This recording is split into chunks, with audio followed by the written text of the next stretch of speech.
Just been watching that podcast, that Unheard podcast with your Dr. Professor something or other Kathleen Stock from your Brighton University.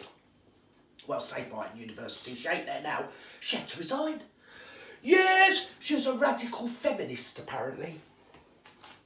And that made me think, that did, because my great-great-granny was a radical feminist, you know, down at the turn of the last century in about your 19 something or others. She was down at a suffragette protest, she was, outside the Houses of Commons. She only went and got herself arrested. Yes, she did. Yes, admittedly it was for pickpocketing, but the point is, she was there. She made history.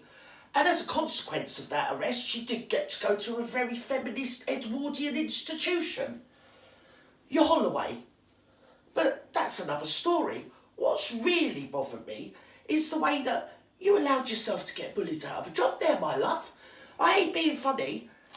Usually I do get a certain amount of schadenfreude when I hear about you academics all falling on your own swords due to your own machinations. But with you, I don't know, I just felt bad for you, love.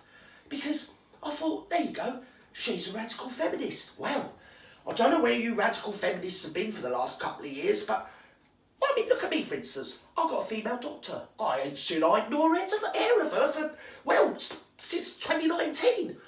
I've got a female optician. Same. I've got a female dentist. Oh, they're all hiding under their beds, they were these past couple of years. However, when I want to get my hemorrhoid cream and get myself in Poundland, who serves me? A woman. She was there all through the lockdown. And when I want to get some of that cheap processed food from your Iceland, I get myself in there. Who serves me? A woman. All the way through lockdown. All us women have been working, you know, my love. I just don't understand what's so bloody radical about getting yourself at Brighton University. Oh, yes, that was it.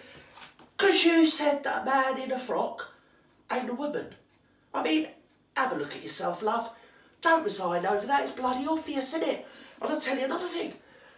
Where I am, women like me, say me, for instance, I go and put on a pair of trousers, walk in a shop and they say, what can I get you, sir? I chin them.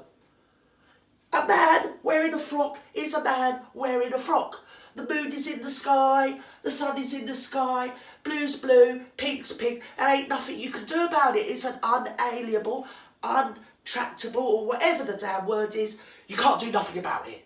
So why resign? Do you know what it is, them little horrors over there? They ain't got no discipline. And what you lot do, you enable them. You say, oh, you can do what you want, yes. And, oh, they're finding themselves. I'll tell you where they're finding themselves, my love. They're going to find themselves in prison. That's where they're going to find themselves. You should have had boundaries. You should have said, right, here we go. Here's a few rules, right? You can go up to the boundaries, but over those boundaries you will not go. You should say, like, you can't gob at the teachers. You can't shit in the dean's handbag.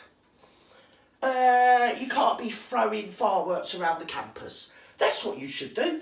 And then in the end, if you had any, I don't know, psychology or whatever you lot call it, you tax on a perfectly pointless law, a perfectly pointless little rule, like you ain't allowed to wear black clothing in your university.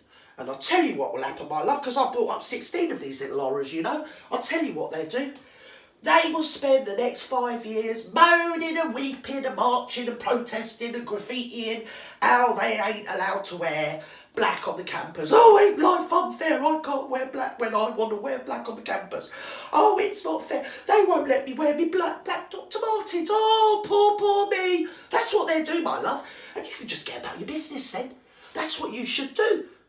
And to be honest, if you had half a brain, what you should do is you should say, right, we're going to ban grown women from having pigtails.